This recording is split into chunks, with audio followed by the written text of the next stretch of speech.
Buenas tardes a todas y todos. Mi nombre es Mario Velázquez, soy juez del Colegio de Jueces del Centro Judicial de Monteros de la provincia de Tucumán. En primer lugar, quiero agradecer tan honrosa invitación para participar de este Congreso Nacional de Derecho Procesal Garantista y vaya mi agradecimiento a su presidente, el doctor Julio Vélez, y por supuesto a quien es el presidente honorario, el doctor Adolfo Alvarado Belloso. He sido invitado para hablar rápidamente sobre la puesta en funcionamiento del nuevo Código Procesal Penal en mi provincia. En ese sentido, me parece importante decirles que, si bien es cierto, Tucumán, como todos saben, era una nave insignia en lo que eran los sistemas de enjuiciamiento, en función de que desde el año 91 hasta el 31 de agosto de este año, nosotros teníamos un sistema acusatorio de carácter mixto, pero sistema acusatorio en el cual estaban perfectamente definidos los roles de las partes. A partir del año 2012-2013 comenzó a germinarse en Tucumán la necesidad de pasar de este código de sistemas acusatorio a uno de corte acusatorio adversarial, y en función de ese trabajo que, insisto, empezó en el año 2013, en el año 2016 nació la ley 8.933, la cual estableció el nuevo sistema de enjuiciamiento para Tucumán. Este código comenzó a aplicarse de manera gradual, en primer término a partir del 1 de mayo del año 2019 en el Centro Judicial de Concepción y a partir del 1 de septiembre en el resto de los centros judiciales, esto es, en el Centro Judicial de Monteros y en el Centro Judicial de Capital. Como nota distintiva, me parece importante resaltarles que nuestro Poder Judicial se reorganizó de un tiempo a esta parte. El órgano jurisdiccional, lo que se conoce como Poder Judicial hoy, está separado ya de lo que es el Ministerio Público Fiscal y de lo que es el Ministerio Público Pupilar y la Defensa. Estas cuestiones son sustanciales para poder cumplir con la manda constitucional, particularmente la del artículo 120 de la Constitución Nacional. Como cuestiones también importantes para resaltarles es que los juzgados, como tradicionalmente se los conoce o se los conocía, ya no son tales. Se han formado lo que se conocen como colegios de jueces. Cada centro judicial tiene un colegio y a su vez hay dos tribunales de impugnación. El colegio de jueces está integrado por lo que eran los jueces de garantías, jueces correccionales, de menores y los jueces de juicio. En el caso de Tucumán quedan fuera de este colegio el juez de ejecución de sentencia. Y hay dos tribunales de impugnación. La función del colegio de jueces es estar en las audiencias desde la apertura hasta la sentencia condenatoria o absolutoria, y en el caso del tribunal de impugnación, las facultades de los mismos son atender en grado de revisión las cuestiones que se susciten, no solo en el marco de la investigación penal, sino también en el plenario propiamente dicho. La aparición de las oficinas de gestiones de audiencias son claves en el nuevo sistema acusatorio adversarial, porque es a través de ella donde las partes formulan los requerimientos y son las encargadas de llevar adelante las agendas para que las audiencias puedan hacerse efectivas. El personal que conforma estas oficinas fue personal que antiguamente pertenecía a cada una de las unidades jurisdiccionales y pasaron a integrar esta oficina que es trascendente y clave para el funcionamiento del mismo. A su vez, me parece importante contarles que todas las peticiones se resuelven de manera oral, donde obviamente la publicidad, el principio de buena fe, inmediación, bilateralidad, contradicción, concentración, simplificación, se hacen muy patentes. En relación a la publicidad, me parece clave, no solo para que los jueces estemos de cara a la víctima y al victimario, sino particularmente porque es una forma, entiendo, de rendir cuentas de los jueces frente a la gente de lo que hacemos y cómo resolvemos cada uno de los conflictos a los cuales somos convocados para resolverlo. Los legajos que se manejan en este tipo de procesos son absolutamente desformalizados, lo que no signifique que se improvisen las cosas. Cada parte lleva su propio legajo y donde va volcando las evidencias con las cuales van a armar la teoría del caso que entienden tienen frente a ellos, por un lado el Ministerio Público, por otro lado el Ministerio de la Defensa. Nuestro ordenamiento procesal tiene un capítulo muy especial en relación a los derechos de la víctima. También creo que en función de lo establecido en los artículos 13 y 17 y en lo que a las salidas alternativas se refiere, la provincia de Tucumán ha entendido que prácticamente el 95% de los conflictos que aparecen deben ser resueltos a través de las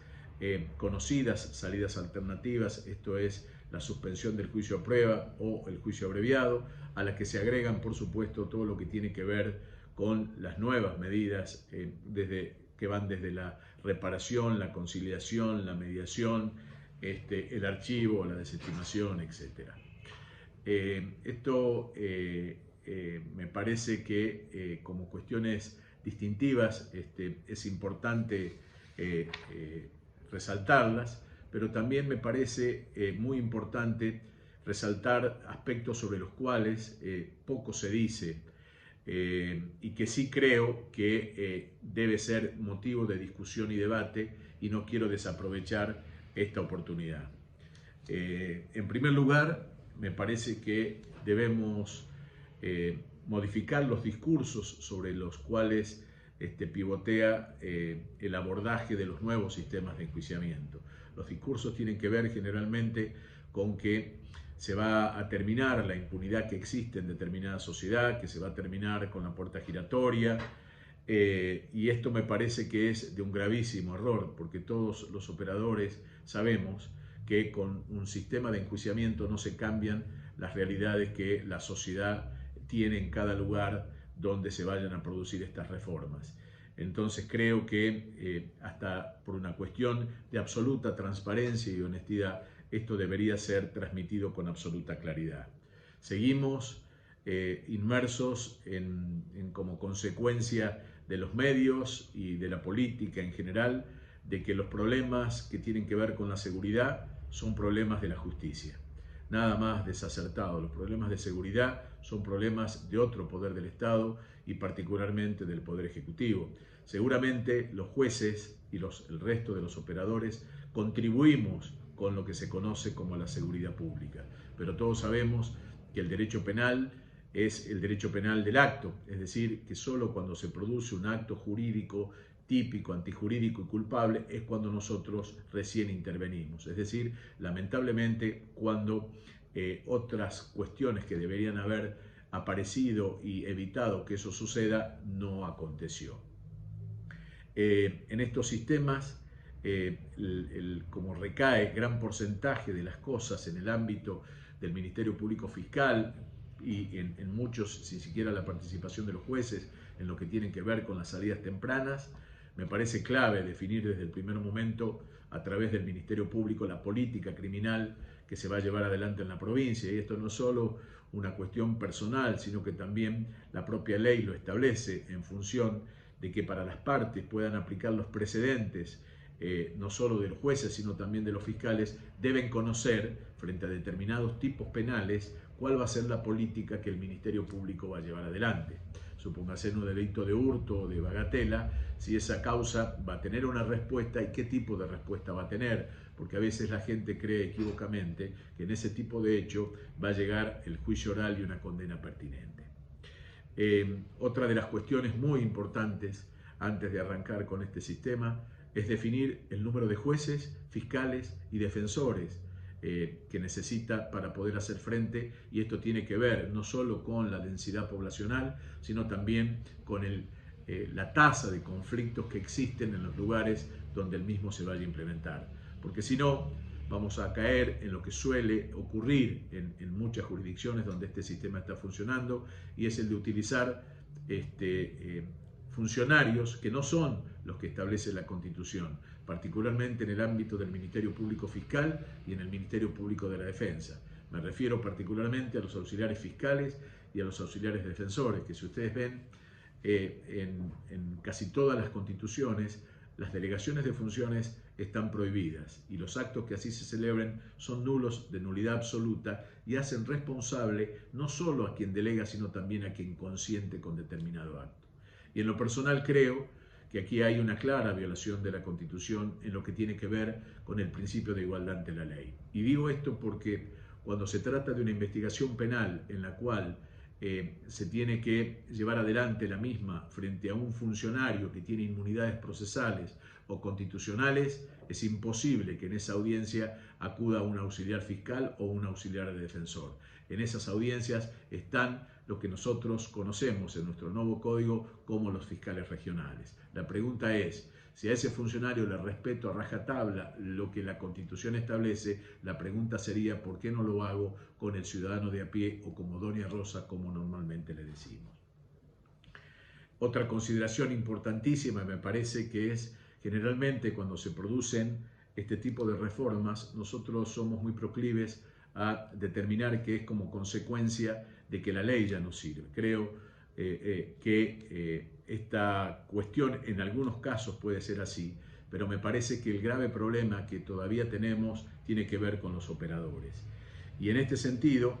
en las reformas, no solo nos tenemos que mirar nosotros, porque cuando se trata de una reforma de un sistema penal, de un sistema de enjuiciamiento, no solo nosotros trabajamos. También hay que mirar particularmente a los auxiliares de los fiscales, en este caso las policías, el servicio penitenciario, donde nosotros los jueces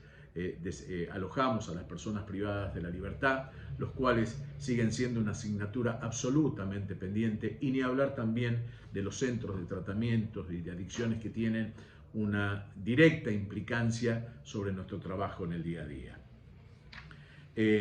Asimismo, me parece importante decirles que también tenemos que trabajar en que las salidas alternativas sean salidas alternativas de calidad, es decir, de cara a la gente. Si un fiscal decide archivar una causa porque esa causa no constituye un hecho típico, debe hacerlo frente a la víctima, dar las explicaciones que corresponda. De la misma manera, cuando se produce, por ejemplo, una suspensión de juicio a prueba, las reglas de conducta que deba observar la persona en ese periodo deben estar directamente relacionadas con el bien jurídico protegido, es decir, con el conflicto que las partes llevaron a que se resuelva de esa manera.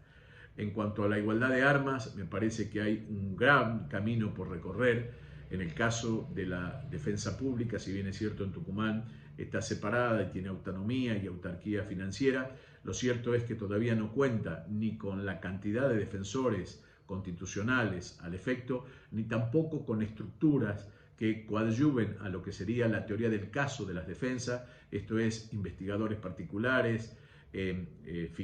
psicólogos, psiquiatras, es decir, todo lo que tiene que ver con pericias que se tienen que llevar adelante y que obviamente en estas estructuras cuenta únicamente el Ministerio Público Fiscal. Ni hablar de lo que significa el ejercicio de la profesión liberal, la cual entiendo que cuando este sistema funcione con la vertiginosidad que tienen las audiencias orales, difícilmente la profesión particular pueda estar a la altura del nivel de recursos que hace falta para poder trabajar en este sentido. A su vez,